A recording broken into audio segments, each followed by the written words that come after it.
This is a live episode of The Pieces, which is my podcast, all about identity, and I'm joined by the icon, Olivia Attwood. Happy with the intro. Thanks, honey. Broadcaster, podcast host, Yeah, bad bitch. bad bitch. You do it all. I try. Yeah? I try to do it all, yeah. How are we doing? Are you good? Good, very good. I'm not long back from Miami, so I'm on a different time zone. I'm physically here, but I'm going to see if I can say anything insightful for you guys. Hopefully, let's see what comes out. So I've never been to Miami, but it looks gorgeous. You would love Miami. Yeah. Anyone been to Miami? Yeah. Woo! It's a good time. Well, yeah, definitely. I feel like you've come back at the right time, though, and we're going to get into it today, so I'm really excited to thank you. Firstly, I just want to say I love everything you do, and I feel like the way you speak, it's just so real and authentic and just like unapologetic, you know? It's good. Thank you. I try and keep it real, which is it's not always easy in this industry. Is there anything in particular you do to try to keep it real? Because I know how hard the industry can be. Sometimes it's just I am a very unfiltered person, and sometimes it's more intentional. It depends kind of what mood I'm in. I think as the years have gone on, in the early days post Love Island, I was just completely unfiltered to the point where it was almost detrimental.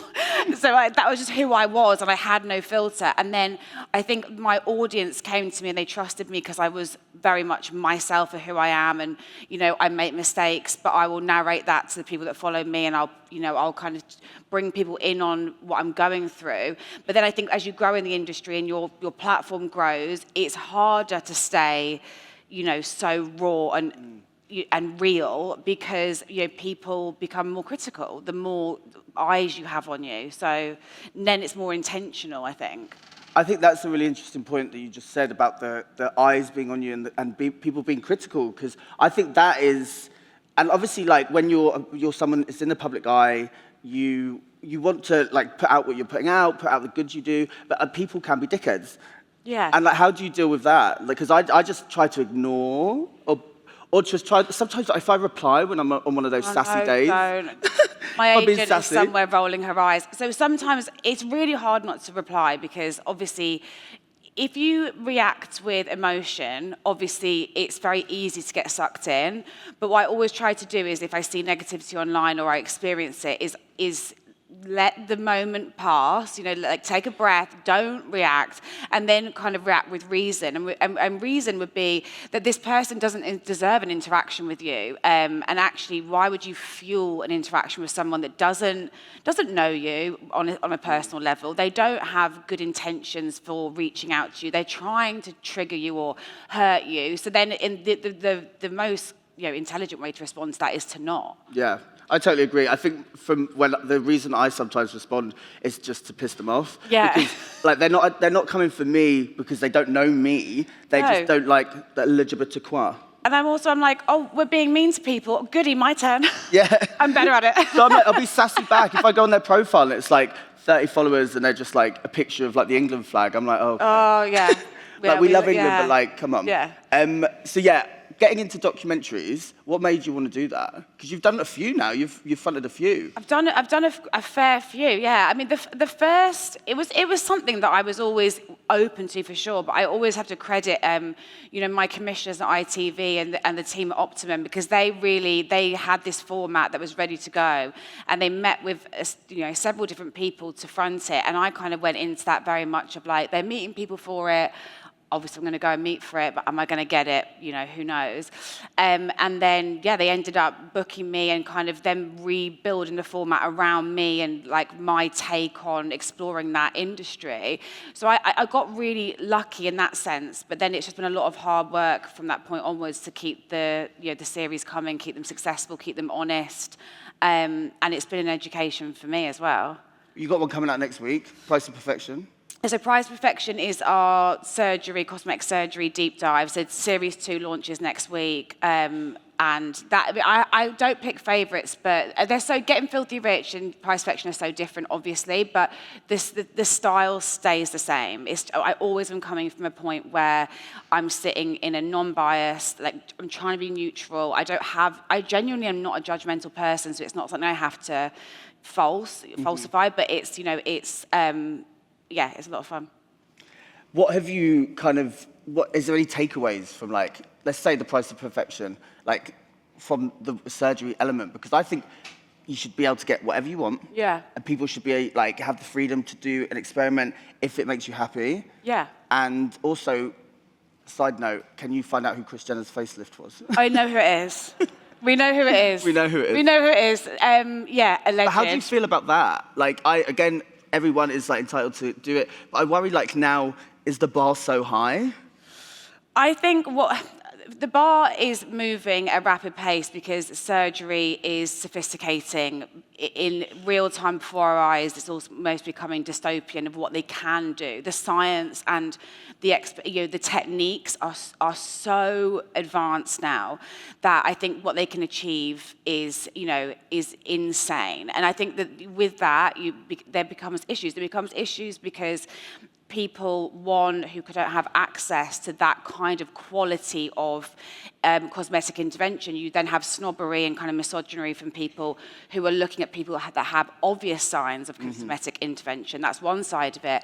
And then the other side of it, when work becomes so sophisticated that it's so undetectable to the naked eye, you then have what we looked on the series that launches next week, you have a movement of kind of natural beauty, which is not natural at all. It's just really well done, sophisticated cosmetic work, which in itself creates its own issues. Yeah, the undetectable element of it, I think. And I guess as well, there's like the level of like the wealth divide. And 100%. I know from people that like, people within my community and people that I know that are trans that don't have maybe the finances or the access to, they have gone to backstreet surgeons for things, and it's not always good because they're trying to achieve certain aesthetic. And yeah, I feel like it's so true. In the trans community, you see it as well, snobbery from people in their own community, because, like you said, the level of work you can afford dictates the result. Like, unfortunately, cosmetic surgery is one of those things. A lot of the time, you get what you pay for, and the best people are really eye-wateringly expensive. She does look good, though, Kris. She looks great. She looks great. But yeah, what has The Price of Perfection taught you? I think. So much, but I think my biggest takeaway from series one was that our aesthetics industry in the UK is obviously, at the moment, completely unregulated. Like, anyone can pick up a needle and inject someone with Botox or fillers, and they're not actually breaking any laws because we don't actually have any rigid guidelines in place. So I think that was the biggest shock for me, that we have non-medics, unregulated people injecting things they don't know what it is into people. They don't really know how it's going to, react to them or long term. So that, I think, is the biggest takeaway. And I think that, like you say, that end of the business is affecting the people on the lower income side, and also young people, because young people want things that they see celebrities having, but they want it cheap and they want it done yesterday. And sometimes you can get lucky and you can get away with it, but sometimes if it goes wrong, it can be like life impacting.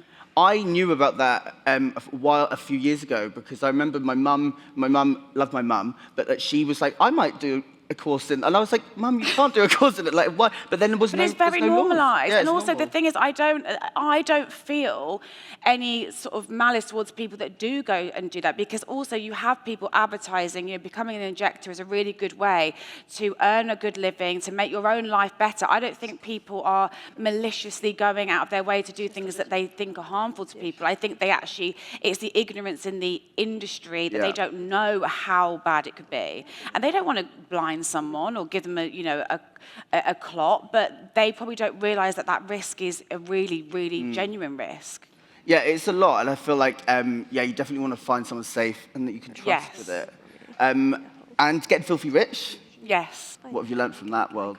It's just, it's incredible. I have so much love for that show and all the people that have been a part of it. And I think when we picked up cameras to film series one, it really was at the height of the buzz of OnlyFans, coming off the back of lockdown when OnlyFans really took off. And everyone is hearing about this platform. We don't know anything about it at this point. So learning about how it works, how it's monetized, how the men and women on there make the money was fascinating. And I think, you know, having my own preconceptions shattered, you know, that was the most, I knew people in the sex industry, but I had not spent obviously that much face time with sex workers across the broad like spectrum of the sex work you can do. And it was, I didn't even realize I had my own judgments of what these people might be like. And then I spend a whole day with them and they're completely different to what you might think they'd be like. And there's so many more layers and depths to people than just what they do for their living. My mate's a dominatrix, and she's like a therapist. We did a Dom episode. Yeah. I mean, they're incredible. I think, I agree. And I feel like it's an industry that is judged quite a lot. Yeah. It is, as we know, like sex industry has always been in the world. Who probably benefits from it in a pleasurable way? Mostly men. But then who has such a negative stigma towards it? It's men will say such negative stuff about women that do sex work. And I think like it's such an interesting but also quite dark topic, because I think really liberation for everyone should be allowed. And I feel like people, there should be more of an understanding or acceptance of it. Well, I always pose this question to people when they try and criticise the documentaries or the people taking part in it, is that we always have such a question for people that use sites like OnlyFans and monetize them. You know, their feelings about, this is terrible, you're selling yourself, but we never ask about the people that's buying it. And the reason that platform is so huge is because, like you say, predominantly straight males are spending insane amounts of money on sexual content. And these are not, this is not some little gremlin from under a bridge. These are fathers, brothers, colleagues, and the numbers of people that are buying it, it is someone you know. They're not going to broadcast that to you, but I think that we need to, if we're going to play the blame game, we have to look at both sides of this coin. Absolutely. I think there's too much there's so much shame attached to it. And like, it's okay to be open about your sexuality and your desires, and like, but it's not okay to shame people, but then do the other thing. It's hypocritical. So I feel like that's definitely something that I reckon would be like, an interesting eye into that world. But is there anything that stood out to you that was like just a fab moment where you were just like, this is sick? So many moments. I think I'm always been drawn to provocative people that just like live their life so unapologetically, so bravely. And it's like, I think of myself as a brave, person, but, being around these men and women and I'm watching them make their content or filming their videos, and I'm like, it's just, I know I couldn't do it. I haven't got the balls. So I'm watching it and I'm like, you are amazing. And you've let me come into your home or your workspace with my camera crew. You don't know me, on a personal level. And that trust that people put in me to tell their stories is something that I never take for granted. It blows me away all the time. Do you know, before I went on Drag Race, I used to do a lot of pole dancing. Yeah. I fucking love it. It was so good. But I used to go to this class in North London, and it was just me and basically all different types of women. And like, I was the only kind of male body, but all different types of women, trans women, just in there like wearing what they want to wear, dancing, and they were all so empowering, supportive of each other. And it was such an incredible sense of community. It was like strippers and just like people that were just like real and raw and like that probably get judged every day in life, but they were just some of the nicest people. So, I mean, like you say, I think looks and what people do for a living can be deceiving. And the people that are behind that are sometimes some of like the most interesting and kindest people that I've ever met. It's easy to look at the outside cover and judge someone. It's really easy. Yeah, I feel like what you're saying there just reminds me to just keep being yourself, isn't it? Because you can get in your head, you can like listen to that voice sometimes, that little monkey that can be like a cheeky shit. But like, you've just got to remind yourself that like, you've got to follow your truth and like do what makes you feel. As long as you're not a dickhead, as long as you're kind. Yeah. I always think that what I try and live by is like, we only have so much care we can give to stuff in our lives, right? Like from now until we die, there's so many things that are going to bother us or make us feel annoyed or upset. But it's like you actually just have to choose what you give your energy to. Totally. So, and seeking acceptance from everyone is a massive waste of time because you're never going to get it.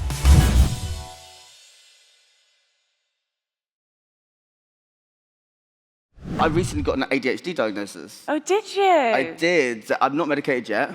Need to be. But no, it I'm makes not, sense. in case you couldn't tell.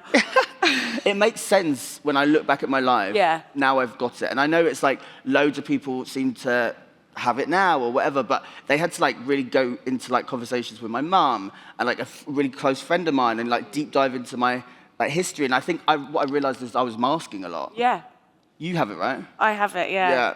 Yeah, it's God, in women to diagnose, it's a real. It's hard, It's though. hard, like you say, because typically socially women learn to mask from a very young age because our social conformities that we're held to from being at preschool are a lot stricter than boys. So it's like, you know, if boys are climbing trees and eating pencils and doing whatever, it's just kind of boys being boys. So girls learn to kind of contain impulses a lot quicker. You know, I didn't display in the typical ways in the sense that I was really organized, I was like meticulously tidy, neat, you know, but I was really impulsive and I was really unfiltered and I had, again, the attention side of things. I couldn't hold attention for long periods of time. So it was an absolute minefield to get it diagnosed. But when I did it about the age of 21, was my official diagnosis, like a life-changing thing for me. Was it like a reassuring thing? Because that's how I felt from it. It just felt like for so many years, I felt like things were harder for me than other people. And it ended, women and men, but a lot of people who have undiagnosed neurodiversities, what they sometimes reach is like a head point of where that might be like depression, anxiety.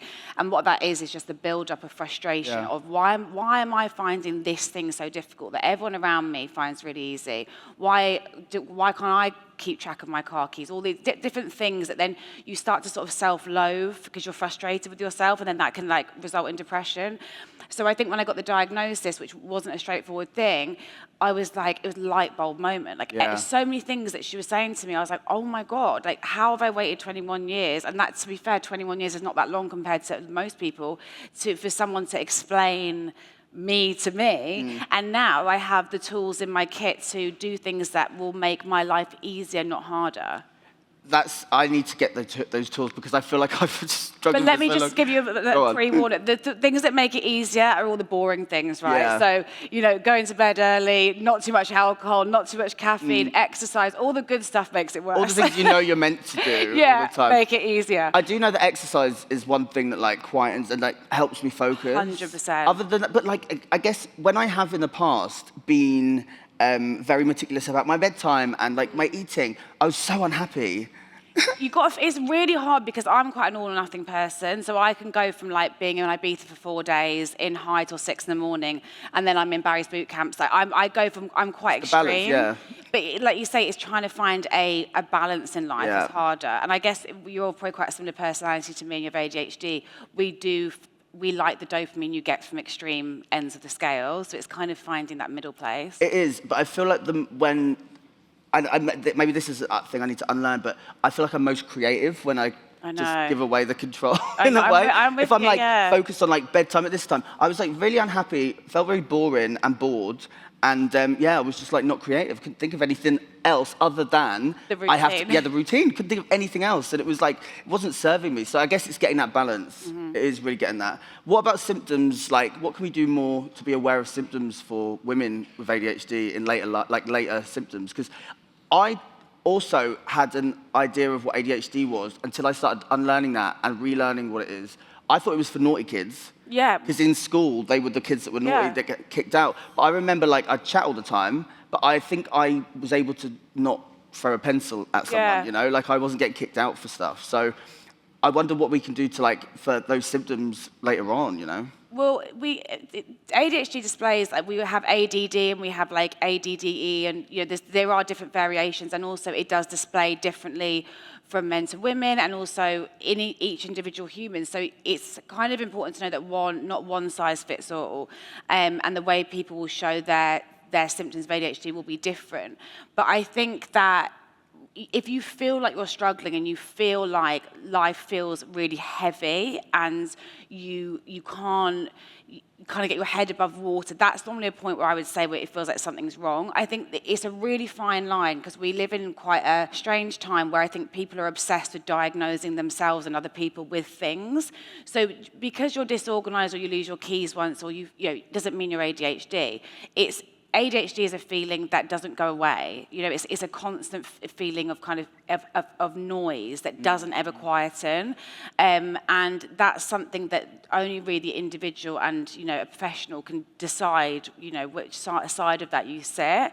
And also it has very like narrow borders of autism and Asperger's, and a lot of those symptoms do overlap. It's funny, when I got my test, they did screen me for autism, and I got 6 out of 10, and they were like, you might have a touch of autism. So like, It's a touch. It's a touch of autism. Sprinkle. So like, yes, a dusting. But like, they basically said, go have another test for that and see what that is. So I guess it's like learning about yourself more and understanding, because 100%. I believe every single person that's sat here is a unique individual, and we shouldn't be able to just conform to the ideas of like standard society, you know? Everyone's got their own point of view, everyone's got their own opinions, everyone's got their own beliefs, everyone's creative in their own way. And I think learning about yourself and me understanding maybe I am neurodivergent, there's also a definite link with queerness there as well, I feel like. There's a link with queerness, and there's a link with the creative industry, like performers, people in entertainment. Like the amount of us that are neurodiverse is like, there's probably more that are than aren't, and there is a direct link there, I think. Yeah, so shout out anyone else. Yeah, shout out the neurodiverse. So we've only got 6 minutes left. You can see that's counting down there. Quick. It's gone very quick. But I'm going to get into the podcast. Go for Wrong it. It's Right. Yeah. How are you finding it? I see the clips all the time, and I love watching like everything you're doing with it, and it's so good. So. You know what, I'll be completely transparent in, you know, my style. The podcasting was a conversation that went on for years, right? And I felt like I had the TV shows, and I was doing a bit of radio, doing a bit of that, and people kept coming to me about the podcast ideas I was very flattered about, and I thought, but I don't know what I can give that I'm not already giving. And so I was slightly skeptical, and I was skeptical because it's such a saturated market. So I was like, I just don't want to be another girl with a podcast, you know what I mean? And there's enough people that shouldn't have podcasts that have them, right? So I was like, I don't want to be that person that's turned into... Who are you talking about now?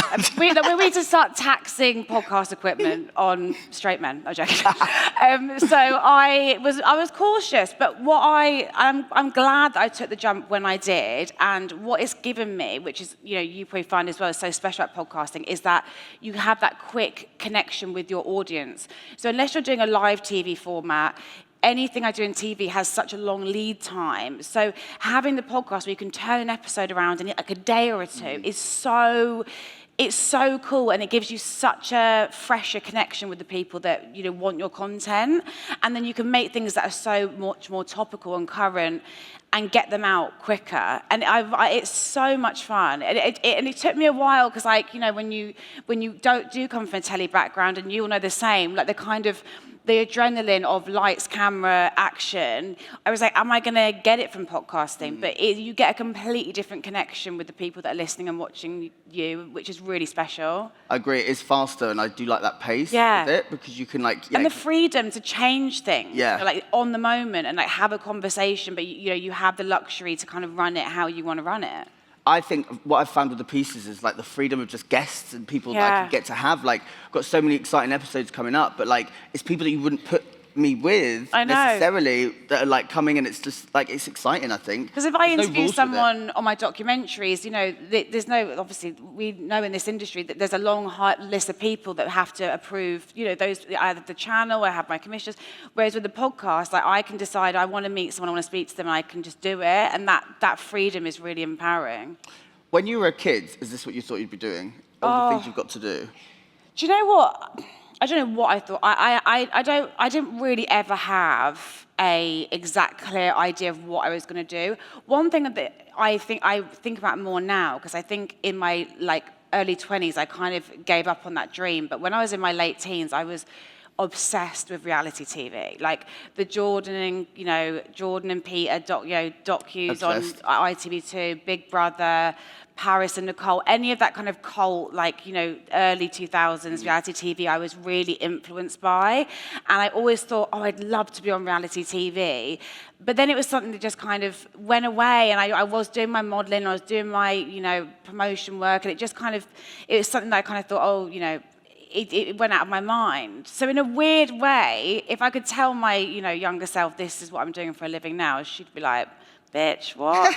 Good. That's crazy. That's good, though, because it's like, yeah, I feel, because I would also say, like, I think similar times, reality TV wasn't always seen as something that was like, you could probably make a illustrious career from, you know? I feel like the acceptance of it has changed a lot. I think the snobbery is changing. Definitely, yeah. Just a bit. It's taken time. I think that the snobbery around reality TV is so ill-placed, because actually what reality TV always is at its core is a human experiment. Yep. And actually, if you are someone that is interested in human psychology and human behavior, what is better than watching people interact with each other in real, at basically real time, falling in love, falling out of love, falling out of friendship.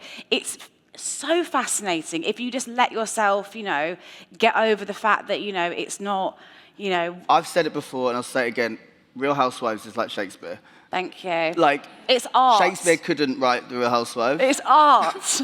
It's not, yeah, it's true. It's greed, it's power, it's like hierarchy, it's like social, it's so... Moments of those shows have like altered my brain chemistry, and Absolutely. it will never return to its original state, and I'm fine with that.